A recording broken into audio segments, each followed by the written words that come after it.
Leur métier était banal et TikTok l'a rendu spectaculaire. Bonjour à tous, ici Tazio pour Culture Internet. Aujourd'hui, je vous parle d'une toute nouvelle tendance à laquelle vous pouvez tous participer, travailler en live devant des milliers de spectateurs. Depuis quelques temps, une nouvelle tendance TikTok attire mon attention. Dans l'onglet Live, je découvre de plus en plus de personnes qui se filment simplement en train de travailler. Ce ne sont pas des influenceurs ni des célébrités, mais bien des gens comme vous et moi qui ouvrent une fenêtre directe sur leur quotidien professionnel. Une tendance surprenante, mais révélatrice de quelque chose de profond qui est en train de se jouer dans notre rapport au travail. Premier exemple frappant, les marchés. Vous avez sûrement déjà vu ces démonstrateurs très à l'aise qui vantent avec enthousiasme leur découpe légumes magique ou leur balai révolutionnaire. Aujourd'hui, ils ajoutent une couche supplémentaire à leur métier. Téléphone posé sur un trépied, caméra allumée, ils lancent un live TikTok directement depuis leur stand. Résultat, des centaines, voire des milliers de spectateurs peuvent assister en direct à leur démonstration. Ces vendeurs interagissent simultanément avec leur public sur le marché et avec des spectateurs en ligne qui posent des questions, demandent des démonstrations supplémentaires et surtout passent commande grâce à un lien dans leur bio. Le marché traditionnel se transforme ainsi en un véritable événement numérique, amplifiant l'audience bien au-delà des passants habituels. Autre exemple avec le magasin Swave Kicks à Montreuil. Ici, ce vendeur spécialisé dans les sneakers rares a installé tout un système vidéo qui permet de retransmettre en direct ses négociations avec ses clients au comptoir. Chaque échange devient un petit événement, une performance à part entière entre suspense de l'estimation et négociations serrées pour obtenir le meilleur prix possible. Les internautes assistent en direct sur TikTok à ces échanges, commentent, participent et finissent souvent par s'attacher au lieu et aux vendeurs. Swave Kicks a trouvé une façon unique d'utiliser live TikTok, rendre le quotidien du commerce de sneakers aussi divertissant qu'une émission télé style Pawn Star. Mais le phénomène ne s'arrête pas là. Même les animateurs radio sont touchés, oui. On en voit de plus en plus qui filment leurs émissions en direct pour capter une nouvelle audience sur la plateforme.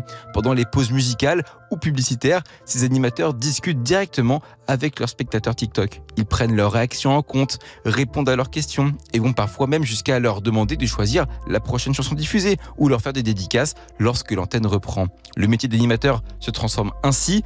Il n'est plus simplement question de parler seul derrière un micro, mais d'intégrer continuellement leur public au cœur même du show.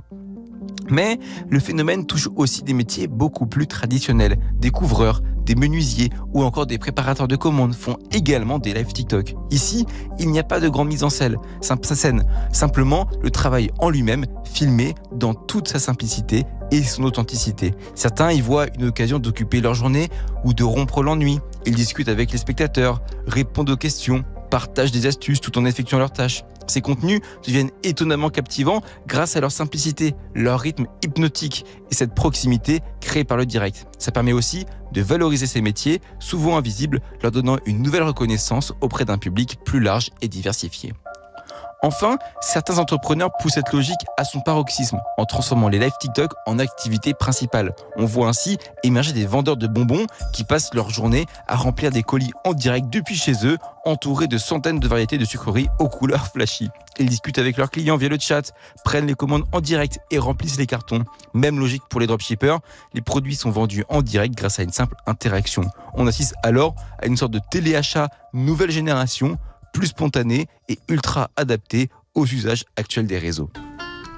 Mais face à tous ces exemples, on peut se poser une question. Est-ce que les lives TikTok sont en train de changer notre façon de concevoir le travail ? Aujourd'hui, il semble qu'on attende de plus en plus de travailleurs qui soient capables de mettre en scène leur quotidien, de rendre leur activité attractive et divertissante. Le travail devient ainsi une performance continue où l'on doit séduire, captiver, fidéliser une audience en permanence. Mais attention, cela soulève des questions importantes sur notre rapport au métier lui-même. Quelles sont les limites de cette tendance ? Car derrière tous ces exemples, il y a une vraie réflexion à avoir. Les lives TikTok sont-ils en train de modifier notre rapport au travail ? D'un côté, ça permet à des métiers traditionnellement peu visibles d'obtenir une véritable audience, une nouvelle reconnaissance. De l'autre, cela pose une question cruciale. Est-ce qu'on ne risque pas d'aller trop loin en transformant systématiquement le travail en divertissement ? Car si certains y trouvent une opportunité réelle, d'autres pourraient y perdre, en particulier ceux qui n'ont pas l'aisance naturelle pour se mettre en scène. Le succès économique pourrait-il passer par cette mise en spectacle permanente, quitte à ce que certains métiers deviennent dépendants de la capacité à divertir plutôt qu'à exercer leurs compétences réelles, où on entre peut-être dans une nouvelle ère professionnelle où ce ne serait plus seulement le savoir-faire qui comptera, mais aussi la capacité à captiver une audience.